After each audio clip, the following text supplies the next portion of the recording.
दोस्तों, एक समय की बात है। शहर से कोसों दूर एक पहाड़ की चोटी पर एक बौद्ध भिक्षु अपनी एक कुटिया बनाकर उसमें रहा करते थे। एक दिन किसी कारणवश उन्हें पास के ही नगर में जाना पड़ा। उस यात्रा के दौरान उन्हें एक लावारिस बच्चा सड़क पर मिला, जिसे देखकर उन बौद्ध भिक्षु के मन में दया की भावना जाग उठी और वह उस छोटे से बच्चे को आश्रम लेकर आए। अब वह छोटा सा बच्चा उन बौद्ध भिक्षु की देखरेख में ही बढ़ने लगा। वह प्रकृति की गोद में पलने लगा। देखते ही देखते समय बीतने लगा और अब वह बच्चा करीब 7 साल का हो चुका था। एक दिन वह बौद्ध भिक्षु उस लड़के को अपने पास बुलाते हैं और कहते हैं कि भंते, तालाब के पास जाओ और किनारे जाकर बैठो और आंख खोलकर ध्यान करो। वह 7 साल का बच्चा मासूम था।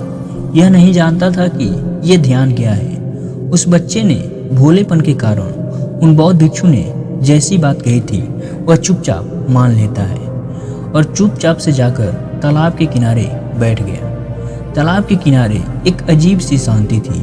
उस शांति में वह बच्चा कभी आसपास की झाड़ियों की तरफ देखता तो कभी उन पर लगे फूल पत्तियों, नदी में बहने वाले जल और आसपास के पत्थरों को बहुत ही ध्यानपूर्वक देखता, जिससे कि उसके मन में एक अजीब सी शांति मिलती, जिससे वह लड़का बहुत ही अच्छा महसूस करता था।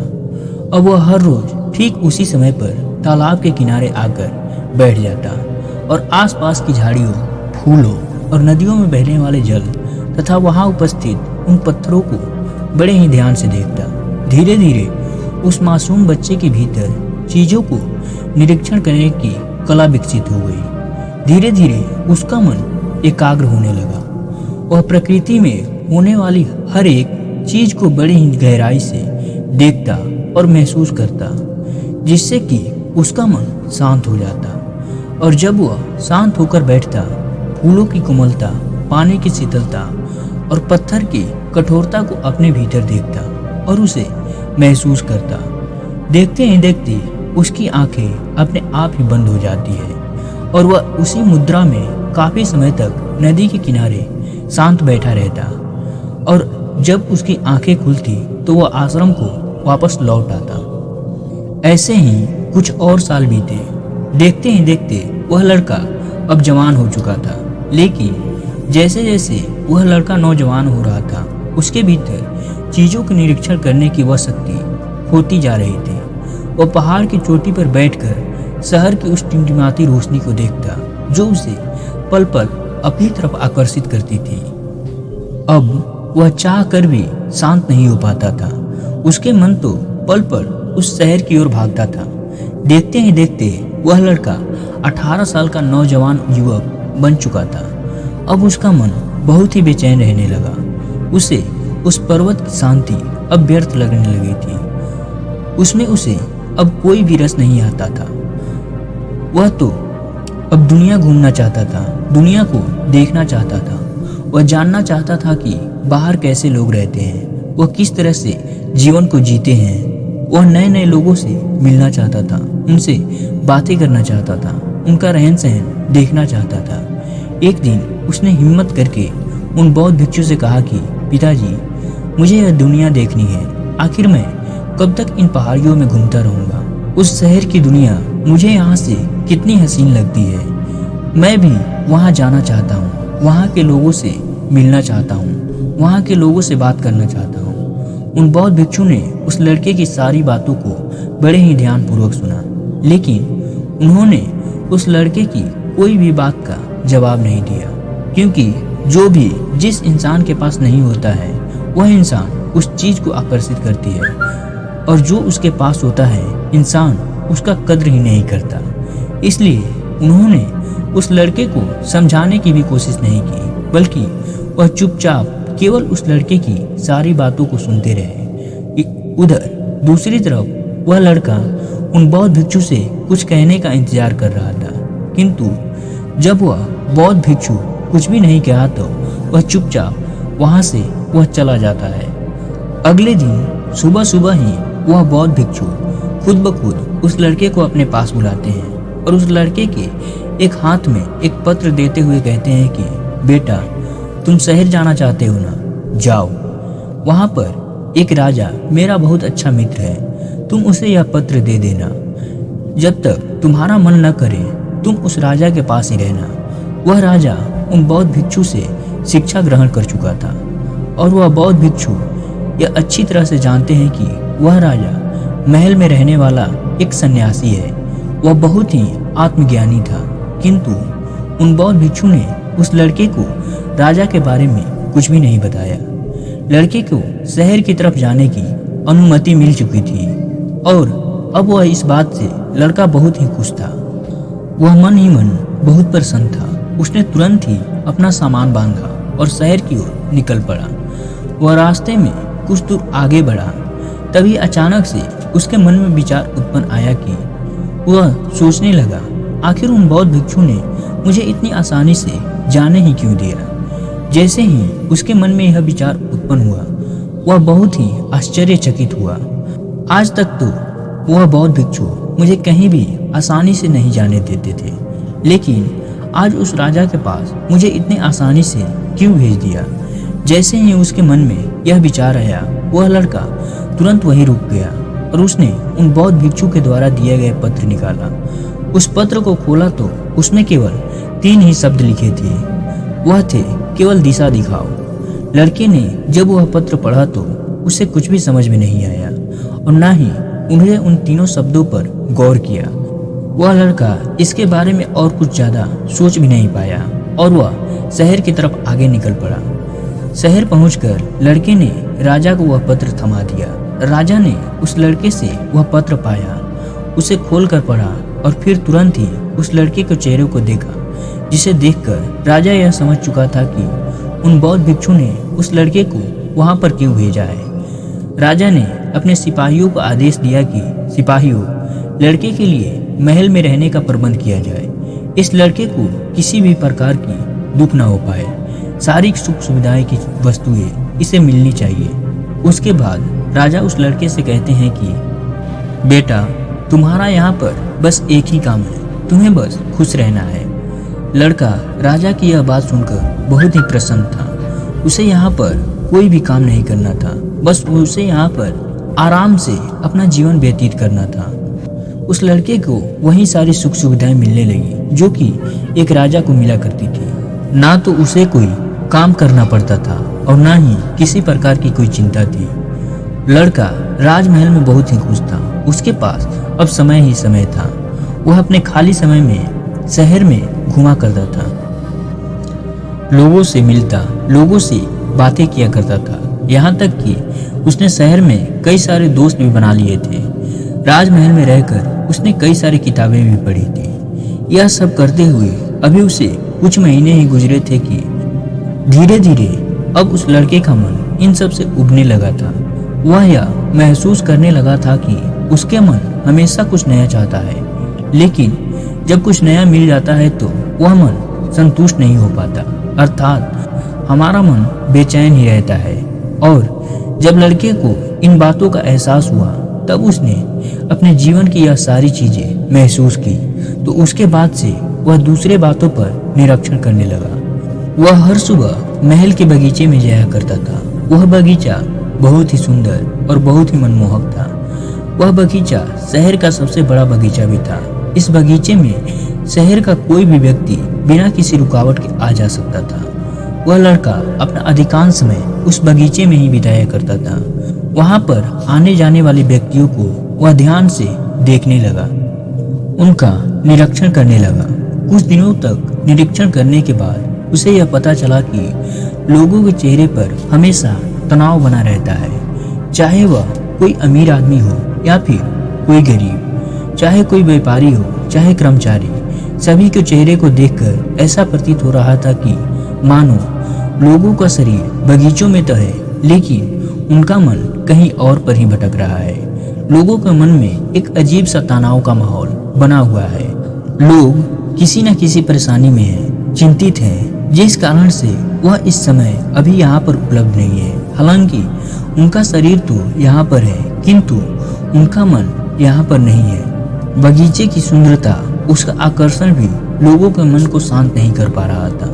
उन लोगों के चेहरों को देखकर लड़का मन ही मन सोचता है कि यह लोग जिंदा तो हैं पर जीना भूल गए हैं, किंतु छोटे बच्चे ही इस बगीचे में आकर सचमुच खुश होते हैं। यहाँ तक खुशबू, यहाँ की हवा, यहाँ के आकर्षण को देखकर उनका मन ललायित हो जाता है और वह खिलखिलाकर वर्तमान में जीना जानते हैं। उन सभी व्यापारियों, सभी सेठों को देखकर आज लड़के के मन तरह तरह के विचार उत्पन्न हो रहे थे। वह सोच रहा था कि मुझे तो लगता था कि शहर में उन्नति करने वाले बड़े घर के लोग हमेशा खुश रहते होंगे, किंतु उन्हें किसी बात की कोई चिंता नहीं रहती होगी। लेकिन आज यहाँ पर आने के बाद यहाँ का नज़ारा देखा तो यहाँ का नज़ारा तो कुछ और ही है। उस लड़के को अब यह एहसास हो चुका था कि बाहरी सुख सुविधाएं केवल शरीर को आराम दे सकती है, किंतु हमारा मन बाहरी चीज़ों से केवल भटकता है और भटकाव ही हमारे मन को थकाता है। हम चाहे कितनी भी ऐश आराम क्यों न चाहें कर रहे हो, कितनी भी आकर्षण का केंद्र क्यों ना हो, हमारे मन में कभी भी असली आराम, असली खुशी नहीं मिल पाती। खुश रहने की बात तो दूर है, लोगों को बेचैनी को देखकर, लोगों के चेहरे पर इस प्रकार के तनाव और चिंता, परेशानियों को देखकर लड़के के मन में भी बेचैनी होने लगी। वह लड़का उनके बारे में सोच सोचकर और भी ज्यादा चिंतित होने लगा।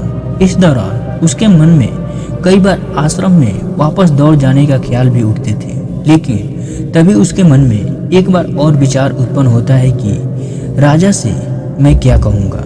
राजा से कुछ भी कहने की उसकी हिम्मत ना होती थी। एक दिन वह लड़का चिंतित अवस्था में एकांत में बगीचे में बैठा हुआ था। तभी अचानक वहां पर राजा भी आ गए उसी बगीचे में टहलने के लिए। राजा ने उस लड़के को एकांत में बैठा देखा तो वह समझ चुके थे कि लड़के के मन में कुछ बातें चल रही है। वह राजा उस लड़के के पास आया और उस लड़के को इस तरह से बैठे रहने का कारण पूछा। इस पर वह लड़का राजा को जवाब देते हुए कहता है कि हे राजन, मैं जितना खुश रहने की कोशिश करता हूँ, मैं उतना ही परेशान होता जा रहा हूँ। यहाँ शहर के लोगों के पास सब कुछ होते हुए भी पैसा है, अच्छा घर है, खाने के लिए तरह तरह के पकवान है, लेकिन मन में किसी प्रकार की शांति नहीं है। मैंने कई लोगों को देखा, फिर चाहे वह धनवान हो या फिर कोई गरीब व्यक्ति, कोई व्यापारी हो या फिर कोई कर्मचारी, सभी के चेहरे उतरे हुए हैं। सभी के चेहरों पर एक अजीब सा तनाव और चिंता, परेशानी। केवल यहाँ पर कुछ ही बच्चे हैं जो सही मायने में प्रसन्न हैं, खुश रहते हैं, हमेशा हंसते खेलते रहते हैं। किंतु जैसे जैसे हम बड़े होते हैं वैसे वैसे हम अपने भविष्य और भूतकाल में जीना सीख जाते हैं। हमें अपने भविष्य को सुधारने में लग जाते हैं। हे राजन, क्या यही जीवन का सच है? अगर शहर का जीवन ऐसा ही है तो मैं यहाँ नहीं रहना चाहता, इसलिए मैं आपसे आज्ञा चाहता हूँ। मैं वापस से अपने आश्रम लौट जाना चाहता हूँ। राजा ने उस लड़के की सारी बातों को बड़े ही ध्यानपूर्वक सुनी और फिर उस लड़के से कहा कि बेटा, तुम जाना चाहते हो तो तुम कभी भी जा सकते हो, तुम्हें किसी ने नहीं रोक रखा है, लेकिन जाने से पहले तुम मेरे 2 काम अवश्य कर देना। इतना कहकर राजा उस लड़के को पहला काम बताते हुए कहते हैं कि तुम इस बगीचे का निरीक्षण करो। आगे वह राजा उस लड़के से कहते हैं कि बेटा, जैसे कि तुमने कहा कि इस नगर में कुछ लड़के ही हैं जो कि हमेशा खुश रहते हैं, हंसते खेलते रहते हैं और वह वर्तमान में जीना भी जानते हैं, तो तुम क्यों ना उन बच्चों की तरह ही इस बगीचों को देखो जिस तरह से वह बच्चे इस बगीचे में आकर खुश हो जाते हैं। क्यों ना तुम भी उन्हीं की तरह इन बगीचे में आकर खुश हो जाओ। यहाँ की हर एक चीजों को वैसे ही देखते हो, तुम भी तो वैसे ही हो। क्यों नहीं तुम वैसे देखते हो जैसे कि वे लड़के उसे देखते हैं। इस पर वह लड़का राजा को जवाब देते हुए कहता है, परंतु हे राजन, वह कैसे होगा? राजा उस लड़के को समझाते हुए कहते हैं कि बेटा, इस बगीचे में पौधे हैं, पेड़ हैं, पत्तियां हैं, फूल है। यहाँ की मिट्टी इतनी खूबसूरत और खुशबूदार है, तुम इन चीजों पर ध्यान लगाओ, इन चीजों पर गौर से देखो, इन्हें महसूस करो। किंतु याद रहे कि इन चीजों को देखते वक्त तुम्हें इन्हें महसूस करना है और इन्हें महसूस करते वक्त कभी भी किसी का कोई मतलब निकालने की कोशिश मत करना, किसी से कोई कहानी मत छोड़ना। तुम्हारा काम बस इतना ही है, तुम्हें इन चीज़ों को गौर से देखना है और उन्हें महसूस करना है। इन चीज़ों से जुड़े मन में जो भी विचार आ रहे हैं, उन विचारों को केवल तुम्हें देखते जाना है। उसका कोई भी मतलब मत निकालना, केवल देखते जाना और उसके बाद तुम मुझे आकर बता सकते हो कि तुम क्या महसूस कर रहे हो। इतना कहकर वह राजा वापस अपने महल में लौट आते हैं। वह लड़का कुछ देर तक वहीं बैठा रहा, राजा की बातों को विचार करता रहा और शाम के वक्त तक वह महल लौट आया और अपने कमरे में जाकर सो गया। अगली सुबह वह लड़का जल्दी उठकर बगीचे में आकर एक जगह बैठ गया। वह शांति से वहां पर उपस्थित उन पेड़ पौधों पर आने वाली हवाओं को देखने लगा, महसूस करने लगा। जब उसने बगीचे की तरफ ध्यान दिया तो उसने देखा कि चारों तरफ काफी सारी सूखी हुई पत्तियां बिखरी हुई है, तरह तरह की गंदगी फैली हुई है। यह देखकर उसके मन में विचार आया कि बगीचे की सफाई होनी चाहिए। तभी उसका ध्यान फूलों की तरफ गया। उन फूलों को देखकर उसे बहुत ही अच्छा महसूस हुआ। वह सोच रहा था कि फूल बहुत ही अच्छे लगे हैं, किंतु तभी उसके मन में यह विचार उत्पन्न हुआ कि यह बहुत जल्दी पतझड़ का मौसम भी आने वाला है, जिस कारण सारे फूल बहुत ही जल्द मुरझा जाएंगे, नष्ट हो जाएंगे। उन विचारों से वह जुड़ जाता है, लेकिन जैसे ही उसे उस राजा की बात याद आती है तो वह खुद को उन विचारों से अलग करता और इस प्रकार से वह उन सभी विचारों को देखता रहता। देखते देखते काफी वक्त बीत चुका था। अब उसका मन काफी शांत होने लगा था। अब वह हर रोज इसी तरह से बगीचे में आता और इस प्रकार वहाँ के सौंदर्य, वहाँ उपस्थित पेड़ पौधे, फूल पत्तियों को और मिट्टियों को, हर एक चीज को ध्यान से देखता, उन्हें महसूस करता। देखते ही देखते ऐसे ही कई दिन बीत गए। अब वह लड़का उस बगीचे में आता तो वहाँ पर उसे फूलों की कोमलता, पानी की शीतलता, धरती की स्थिरता और वहाँ आने वाली उन शीतल हवाओं को महसूस करता, अपने अंदर उन्हें देख पाता, जिसे यूं भी कह सकते हैं कि वह लड़का उन बगीचे के साथ एक हो गया था। और अब उसका मन भी पहले की अपेक्षा बहुत ही शांत होने लगा था। जब भी वह बगीचे में आता तो कई घंटे बस यूं ही बैठा रहता। एक दिन अचानक उस लड़के को एक सुखद आश्चर्य हुआ। उसे इस बात का एहसास हुआ कि मुझे उन बौद्ध भिक्षु के 7 साल की उम्र में भी यही खुली हुई आंखों से ध्यान सिखाया गया था। और जैसे ही उसे इस बात का एहसास हुआ तो वह लड़का प्रसन्न हुआ और तुरंत ही महल में राजा के पास गया और राजा से कहा कि हे राजन, जैसा आपने कहा था मैंने वैसा ही किया। ऐसा करने से मैंने 3 बात सीख ली। पहली, जब हम किसी पर ध्यान देते हैं तो हमारा मन के संपादन, मन की अवस्था उसी वस्तु की जैसी हो जाती है। इसलिए सही और सात्विक वस्तुओं को देखने के महत्व है। हे राजन, मैंने यह भी सीखा कि प्रकृति का स्वभाव शांत है, इसलिए इस पर ध्यान लगाने से, झरने की आवाज़ सुनने से, हवाओं की शीतलता की महसूस करने से, धरती की स्थिरता महसूस करने से मन को बहुत ही आराम मिलते हैं। हे राजन, मैंने यहाँ पर यह भी सीखा कि जब भी हम दुखी होते हैं तब हम और भी ज़्यादा मुसीबत और रुकावट पर ध्यान देते हैं, जिस कारण हम और भी ज़्यादा परेशान होने लगते हैं, चिंतित होने लगते हैं और इस परेशानी में हमारा दृष्टिकोण नकारात्मक हो जाता है। हमारे मन में नकारात्मक विचार आ जाते हैं, नकारात्मक बातें उत्पन्न होने लगती है। किंतु यदि हमें इन दुखों से बाहर निकलना है, यदि हमें उन परिस्थितियों से बाहर निकलना है तो हमें अपना ध्यान नकारात्मक बातों से हटाकर सकारात्मक बातों अर्थात परेशानियों से हटाकर अच्छी चीज़ों की ओर ध्यान लगाना चाहिए, जो स्वभाव से शांत है, जिससे हमारे मन को ऊर्जा मिलती है। हमारा मन एक बार फिर से ऊर्जा से भर जाता है। राजा ने उस लड़के की सारी बातों को बड़े ही ध्यान से सुना और फिर उस लड़के से कहते हैं कि बहुत अच्छे बेटा, तुमने बहुत ही अच्छा काम किया, किंतु अब यही काम तुम्हें अपने लिए करना है, अर्थात अपने मन के लिए यही तुम्हारा काम है। और दूसरा काम, मन को देखो। इस बात को समझाते हुए राजा ने उस लड़के से कहा कि जो भी विचार तुम्हारे अंदर प्रकट होते हैं, भले ही वह विचार तुम्हारे बारे में ही क्यों ना हो, उन विचारों पर बिना प्रतिक्रिया दिए बस उन विचारों को देखते जाओ। अर्थात किसी भी विचार में अच्छा बुरा मत सोचो, उन विचारों पर निर्णय लेने की कोशिश मत करो, उन विचारों को देखते जाओ। यही तुम्हारा आखिरी काम है। लड़के ने राजा की बात मान ली और अब उसने खुद पर ध्यान देना शुरू किया। उसने इस अभ्यास को शुरू किया, लेकिन अब की बार अभ्यास इतना आसान नहीं था। जब भी उसे अपने बारे में विचार आता, तब वह उसमें खींचा चला जाता।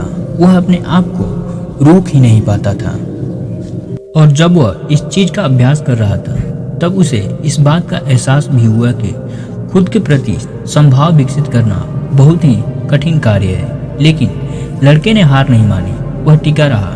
देखते ही देखते कुछ महीने यूं ही निकल गए और लड़के को जब भी समय मिलता वह अपने विचारों को देखने की कोशिश करता। देखते ही देखते वह इन अभ्यासों में इतना निपुण हो चुका था कि जब भी उसके मन में कोई विचार आते, फिर चाहे वह विचार खुद को लेकर ही क्यों ना हो, वह उनमें अच्छा बुरा नहीं जोड़ता, बल्कि केवल शांति से उन विचारों को देखता और उन विचारों के प्रति कोई भी प्रतिक्रिया नहीं देता। ऐसा करते करते अब वह इतना निपुण हो चुका था कि उसका मन धीरे धीरे स्थिर होने लगा था। वह भीतर की ओर मुड़ने लगा था और जैसे ही उसने इन अभ्यासों में और भी निपुणता हासिल की, उसका मन और भी शांत होने लगा। उसका मन किसी भी विचार के प्रति कोई भी प्रतिक्रिया नहीं देता था। और जैसे उस लड़के के मन में कभी भी किसी भी विचार के प्रति प्रतिक्रिया देना बंद कर दिया, उसका मन पूरी तरह से शांत हो गया। और मन शांत होते ही लड़का मन के सारे रहस्य को समझ चुका था। वह जान चुका था कि संसार केवल हमारे मन का ही एक प्रतिबिंब है। जो अच्छाई और बुराई हमें बाहर दिख रही है, वही सब कहानी है। यह सब सारी कहानियाँ हमारा मन ही बुन रहा है। यह सब सारी कहानियाँ हमारा मन ही हमें सुना रहा है। और इसी अच्छे और बुरे के चलते हम मन की बातों में फंस जाते हैं और हमारा मन हमें विचारों में बहाकर कहीं और ही ले जाता है, जिस कारण हम कभी भी असली शांति और असली आनंद को देख ही नहीं पाते, जान ही नहीं पाते, उसे महसूस ही नहीं कर पाते। अब लड़के को भी यह बात समझ में आ चुका था कि यह शांति, यह खुशी, यह हमेशा मेरे पास नहीं थी। उन बौद्ध भिक्षु ने मुझे बचपन में ही इस शांति का एहसास कराना पहले ही सिखा दिया था। लेकिन मैं ही गलत था। मैं ही चीज़ों के पीछे भाग रहा था। मैं लोगों की खुशियों के पीछे भाग रहा था। मैं चीज़ों को पाना चाहता था। लड़का यह जान चुका था कि संभाव में रहना ही, आंखें खोलकर ध्यान करना, अपने मन के प्रति भी संभाव रखना सबसे बड़ी शक्ति है। और यह शक्ति हमें यूं ही नहीं मिलती। इसके लिए हमें निरंतर अभ्यास करना होता है।